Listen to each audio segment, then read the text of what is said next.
Yo, party people of the party, how are you? I hope you're well, safe, and healthy. So I'm trying out this thing. As of recent, I've been watching like this YouTube channel called Storer, and a couple other like surfing vloggers and also like some skate vloggers. And one thing I've noticed in like those other communities is they do a really good job of not only explaining their process and how they create what they create, but also just like bringing people in. And I think bringing people into not just the process, but also like the trials and tribulations of their specific craft, whether it's parkour or surfing or whatever.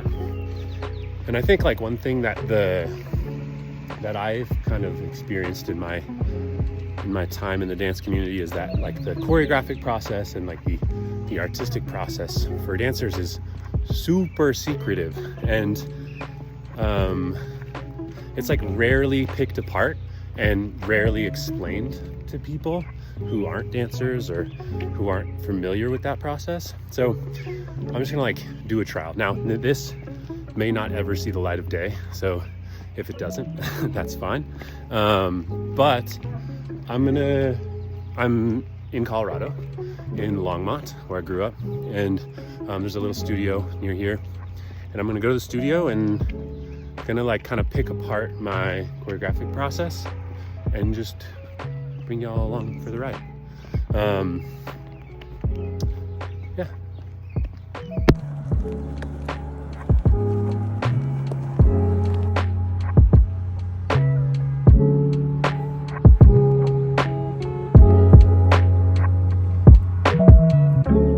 I guess like a couple of questions I want to answer for myself.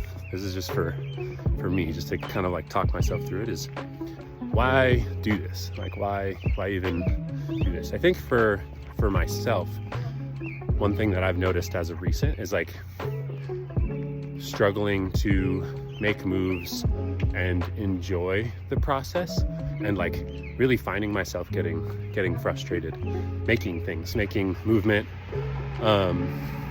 which is something I think everyone can understand and feel and relate to, especially if you're a dancer, or a creator of any kind. And I think like this is maybe a little bit of an attempt to pick that process apart and maybe explain it to myself, for myself, in hopes to find maybe not more efficient ways of making things, but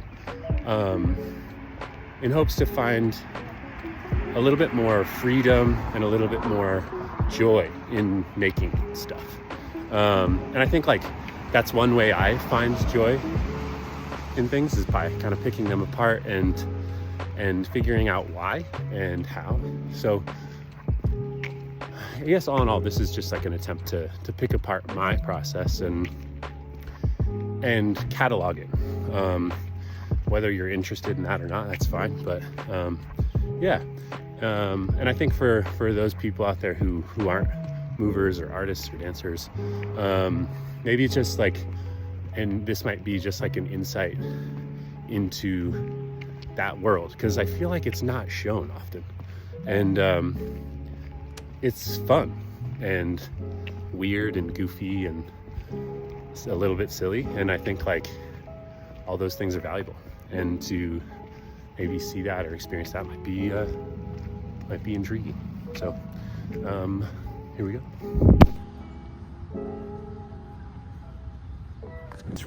Yo, so one thing that I think, like, just to kind of interject before we get started in the studio, I was walking from my house to the studio space, and I think like one thing that differs from those other mediums, whether it's parkour or any extreme sport or any other artistic or creative venture out there, I think like for me, a barrier to entry for like normal peeps or even dancers too is that dancing is I think the enjoyment of the mundane. Like it's like finding the tiny, beautiful things in the smallest, most simple mundaneities of life. And I was walking to the studio, and I ran into two like old middle school teachers, and had a beautiful conversation, and just like reminded of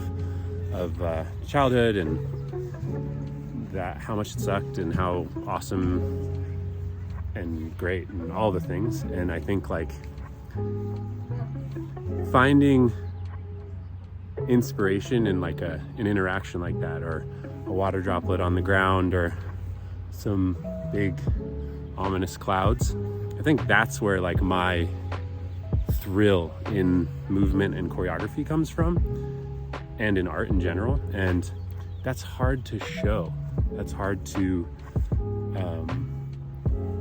relay to the outside world. And yeah, I thought I would just kind of throw that in. With other mediums, you know, there's adventure, and you go to cool places, and I think like a lot of the time movement, dance, art is done up here and in here and in a room, and that's really hard to show how exciting it is and how thrilling it can be, because it's a bit mad.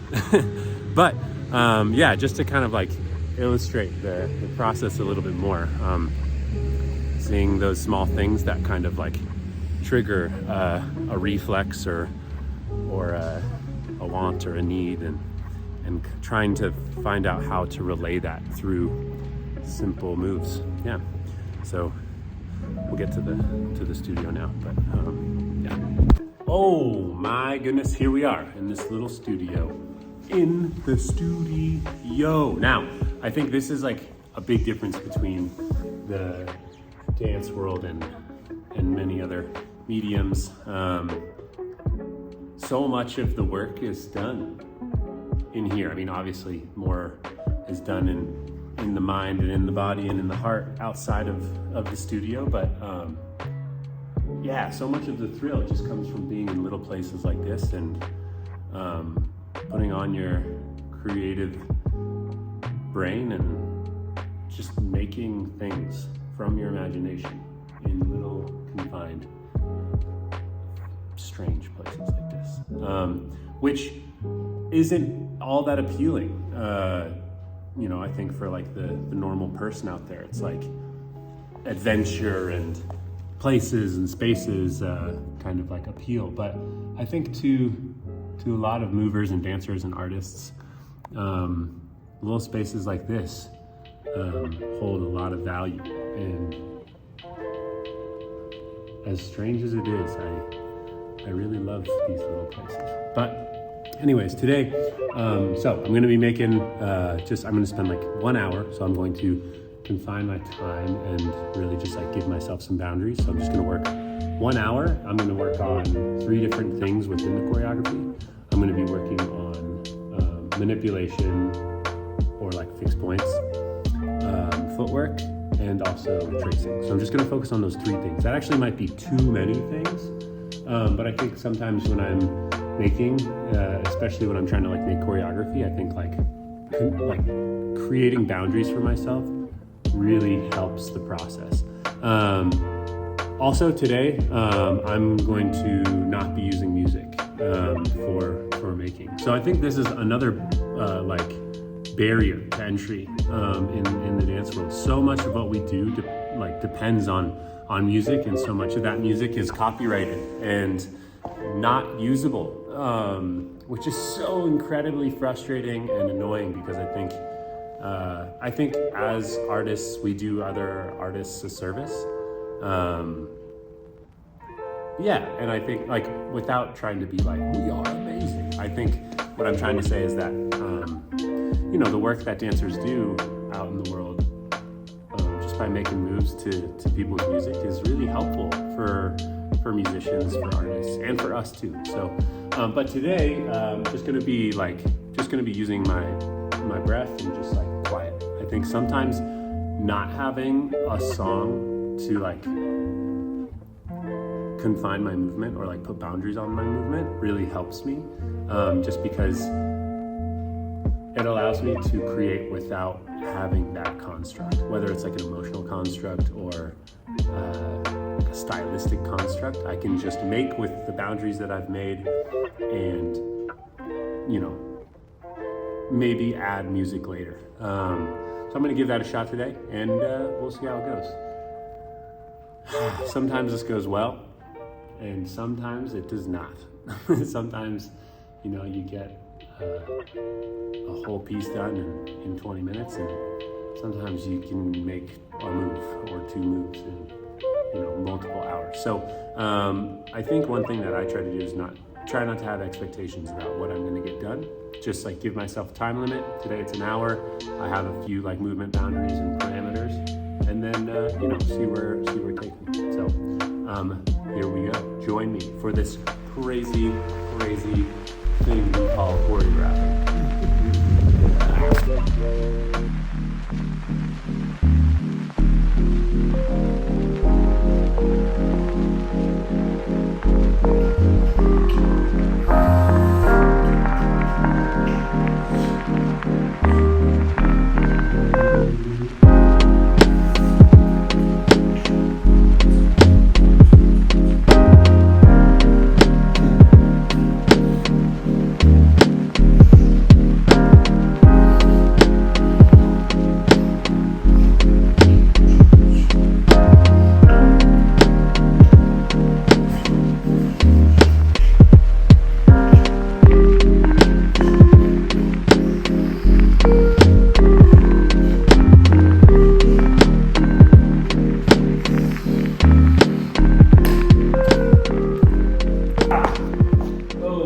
Hello, party people. So my time is almost up.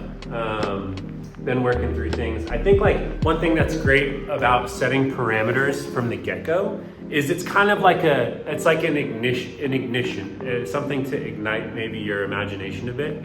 I'm reading this book right now by Rick Rubin. It's called A Creative Act, A Way of Being, and it's phenomenal. It talks a lot about the creative process, and I would encourage anyone out there to give it a read. But one thing that like giving myself constraints leads to is it leads to just like imaginative paths.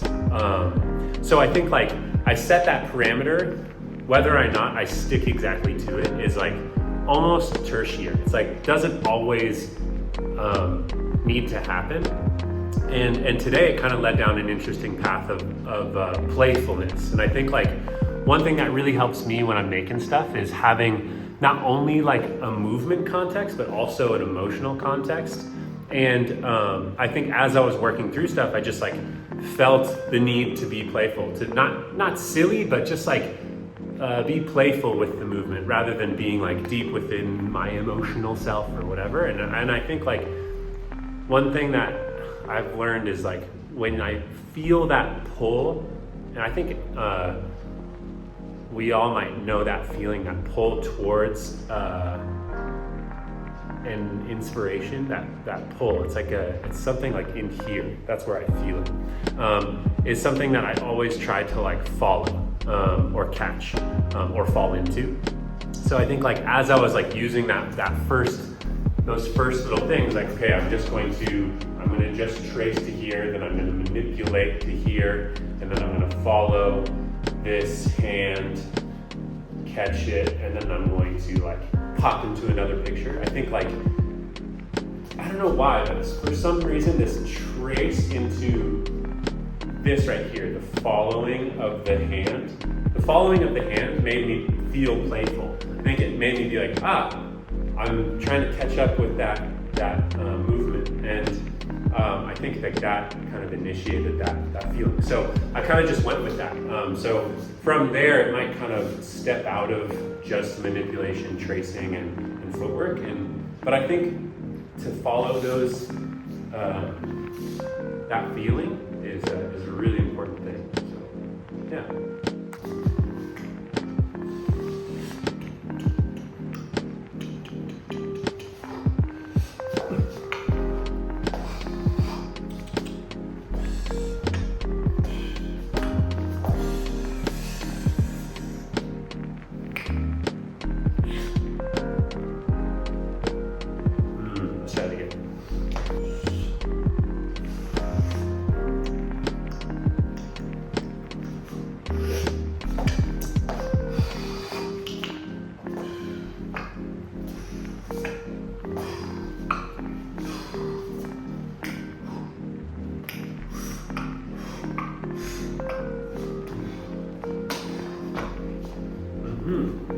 that's all I have right now. I have a few more minutes left, but just gonna kind of like keep going with that feeling of playfulness and keep working on it. I think like sticking within my hour limit today will be enough. Sometimes if you like feel that inspiration or like that falling into the inspiration mode, I'll just like say, hey, I'm just gonna keep going. But I think today it'd be good to just like stay within those confines. So yeah, we'll keep trying. Oh, so we've been working on this for a while. We actually added a song too. And it's a really weird backwards way of working, but like, I think like a lot of people work like this, but not in kind of our community or our niche, but doing choreography first and then like adding music on top of it. Really strange way of working through things, but I don't know. I feel like messing with the process and like changing up how I'm working has been helping. So yeah, I'm just gonna do it a couple times and see how it goes.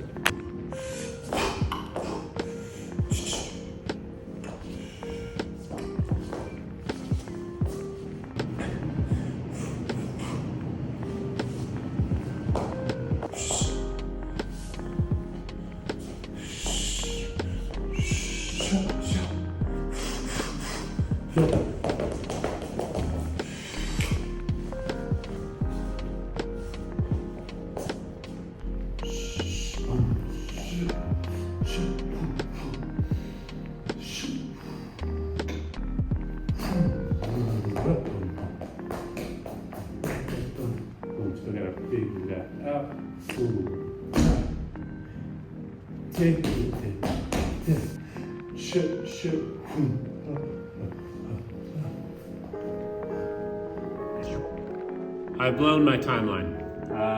I said an hour. I've been here for an hour and a half, so I'm a bit over my timeline.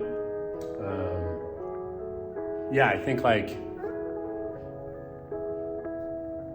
I reached a wall, and so now I'm kind of like contemplating, all right, do I push through and finish this thing up, which I think I'm going to do just because I'm almost there. I think like oftentimes I push a bit too hard and like make too much stuff, and I think that's because I always feel like I need to finish, which isn't the best of practices, but I think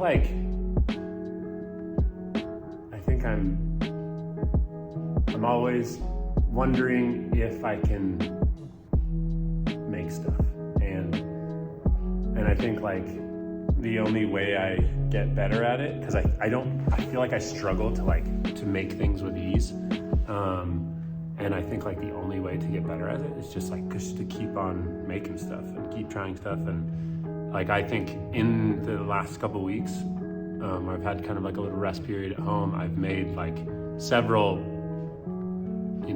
phrases or pieces and just been really frustrated by them and upset with them, and which is good. I think it's good to just like make for making's sake and not have to share it or put it out there or do anything with it. So I'm gonna work for the next maybe like half hour and see where I get, and yeah, we'll see where it takes us.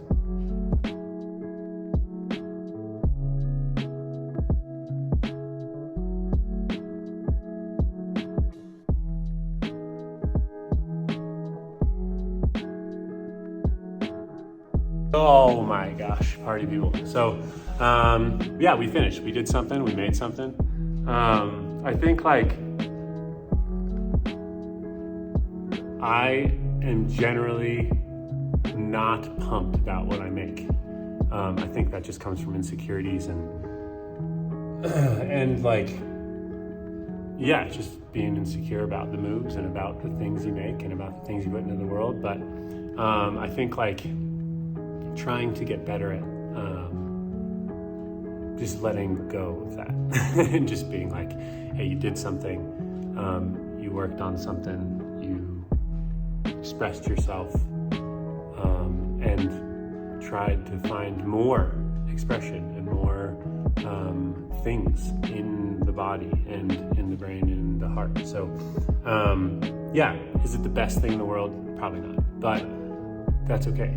I think like just stoked to be able to move, stoked to be in this tiny little room and just have the opportunity to move with my body. So, and to make stuff with my brain and heart and body. So, yeah, if you want to watch the moves with music, you'll have to check that out in a different video. But other than that, yeah, thanks y'all. I hope you enjoyed, and take care of yourselves.